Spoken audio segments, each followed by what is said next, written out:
Well, it wasn't pretty, but Villa showed that they can compete and got the win in the end. This is the instant reaction to Leeds United 1, Aston Villa 2.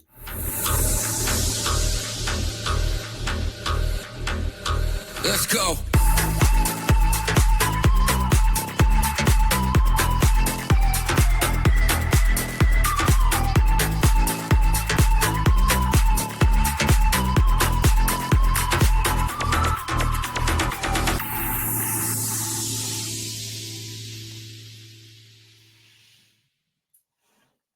Hello and welcome to the Villa Park podcast. It's me, Rich, and I'm back with your semi-instant reaction. I've just got back from Leeds where I've seen Aston Villa win 2-1 against Leeds United. Make sure you hit that like button. Make sure you hit that subscribe button. Help us on the road to 10,000 subscribers and get your comments in on your thoughts on that performance against Leeds. Yes, it wasn't pretty, but it was a battle and Villa had to battle. Villa had to dig deep and get those 3 points. And those 3 points they did actually get. Now, it wasn't a pretty game. And I don't want to talk too much about the game because there weren't really too many chances in it. It wasn't a pretty performance. There wasn't really a lot of great play. There wasn't some free-flowing, fast football. But that is not what you're going to get when you go to Elland Road. And for that first half, Aston Villa took a long time to realise that.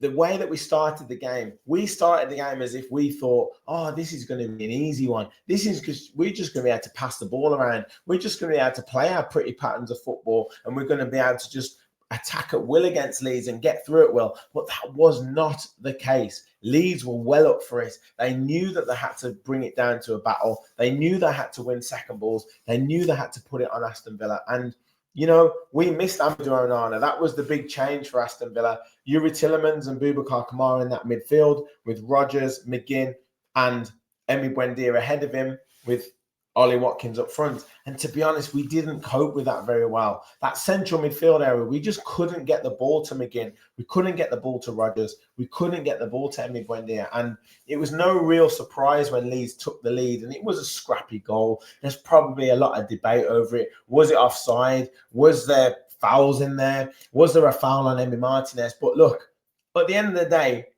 Rob Jones, the referee, is not going to give free kicks for stuff like that. And as soon as he gives the goal, is there a clear and obvious error to tell him to disallow the goal? There probably isn't. And we know that Emi Martinez was playing for that foul. We've seen it time and time and time again. If you're not strong enough, if you're not ready to compete, you're going to get punished. And that's exactly what Aston Villa did. And to be honest, Leeds deserved that goal because we were nowhere near competing enough in that first 10, 15, 20 minutes of that game. Second to the ball, trying to play the ball around, being sloppy, being lackadaisy. Almost like that Sunderland game when they physically put it on us and we didn't really have too much of an answer. It was pretty much exactly the same today. Tielemans and Kamara didn't really know what to hit him in that midfield and we really missed Amadou Onana in that central midfield. That physical presence wasn't there and it took a long time for Villa to get going. Even when they were trying to pass it out from the back, Pau Torres was giving the ball away time and time again. And we just could not get the ball into Watkins, McGinn, Rodgers. I don't really remember him touching the ball of any note in that first half, apart from one little run where he took it round a few players right at the start of the game. And we just could not get going.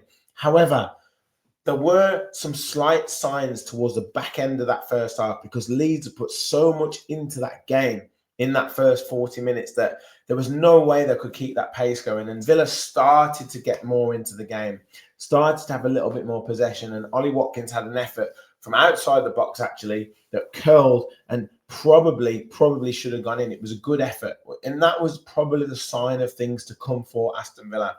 And we really did need that half-time because if we'd have gone in at 2-0 down, I know ultimately Leeds didn't have too many other chances, but they would have had their tails up. They had something to hold on to, and Villa really needed to turn it round. And the substitutions that were made at half-time, Maatsen on for Digne, Marlon on for Buendia, really changed the game. Unai Emery threw the dice, went two up top, and for that first 5-10 minutes that second half, we were all over them. And it was Daniel Marlon that was the inspiration for that. Ball went down the right-hand side to Cash, cut back to Daniel Marlin, plays the ball into the box. Morgan Rogers makes a fantastic run across that central defender and flicks it with the outside of his foot into the far corner. Cue scenes in the away end. And me and my son Aidan were just literally coming out down the steps. We piled down the steps, absolutely crazy scenes. And it was fantastic to get back to that 1-1. And then we actually started to compete.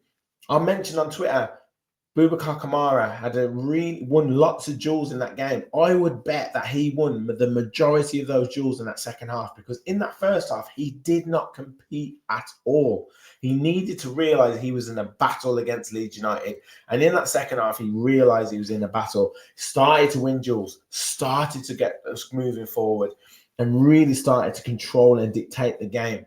And that coincided with Leeds maybe dropping off their physical intensity a little bit, giving away some fouls, getting more yellow cards, and Villa, eventually the quality started to shine through. And then this crowning moment, Morgan Rogers, yet again, another free kick was given away just outside the box. The Emi Buendia free kick now, we've coined it. That little knuckleball over the wall. Goalkeeper had no chance. I don't know what the goalkeeper was doing, to be honest, with his positioning. Straight into the net. Absolute wild scenes in the away end. 2-1 Aston Villa, and I don't think it was really in doubt after that, to be honest. I know Leeds had that disallowed goal after that. Daniel James running through, ball across to Dominic Calvert-Lewin, he handballs it and it goes in the net. But I think it probably could have been given for offside as well before that. And Daniel Marlin could have sealed it towards the end for Aston Villa. But I think, to be fair, Leeds probably just about ran out of steam. Maybe Martinez made one really good save towards the end of the game. But it was really a game where Villa had to realise they were in a battle. As soon as they realised they were in that battle and started to compete physically, then the quality started to come through. And that's exactly what you've got to do against these teams. Fair play to Leeds United. They wanted to bring it down into a battle for second balls, a real war of attrition. And when you're a team like Aston Villa that are gunning for European football, gunning for the Champions League, you've got to go into those arenas and actually compete. And I'm really proud of the players for doing that. Boubacar Kamara in that second half, Daniel Marlin coming on and changing the game, Ian Matson giving that pace down that left-hand side, Pau Torres actually turning it around from that first half performance to actually really compete in that second half. Ezri Konsa showing those leadership skills. Matty Cash, such good defending on that from their left winger. Really quality defending from Matty Cash, and he's proven to be such a consistent player for Aston Villa at the moment. Really good performance from him. And Morgan Rogers, we know we've got match winners in our team. He didn't have the best of games. Second half, he was excellent. Obviously, 2 goals, brilliant finishes, but shows that he can show up at the big moments. And we've got multiple players that can do that. Daniel Marlin has proven himself to be able to do that. As I've said, Morgan Rogers, John McGinn's done that before. Emi Buendia's done that before. Yes, it wasn't his game today, but he's done that before. And we've got multiple players that can do that. And we've got substitutes that can come on and change the game. Ross Barkley did really well when he came on. We know we've got the quality to show what we can do and to finish high up in this league. And the consistency that we're showing, the character that we're showing, we're going 1-0 down in games. It's Tottenham away, we went 1-0 down. Leeds away, and we've gone 1-0 down, and we've won those games. Now, that is a sign of a team that is working for each other, that has bottle, that has character, that has fight. And that's exactly what we want. We're now up into the top 4. We've got Wolves at home on the weekend. We can really push on in this league and really start to challenge for the title. I'm going to say it now. Arsenal are looking really good. But Villa, I am telling you now, after I was talking about if we didn't win those games against Sunderland, if we didn't win those games against Fulham, yes, we got the draw against Sunderland, we beat Fulham, that turned it around for us. I am saying it now. We keep this consistency going. Why can't we go on a title charge? Because with the right signers in January, with the right players, keeping the right players fit, we have got the squad that can go all the way. Let me know your thoughts in the comments. I am absolutely buzzing after that game. Brilliant to show character. Brilliant to show the win. get in the comments, hit that like button, hit that subscribe button. We'll be back with the Lions Raw full match reaction on Monday night with the boys. Thank you all for watching. And as always, remember, we'll follow the Villa. Come on.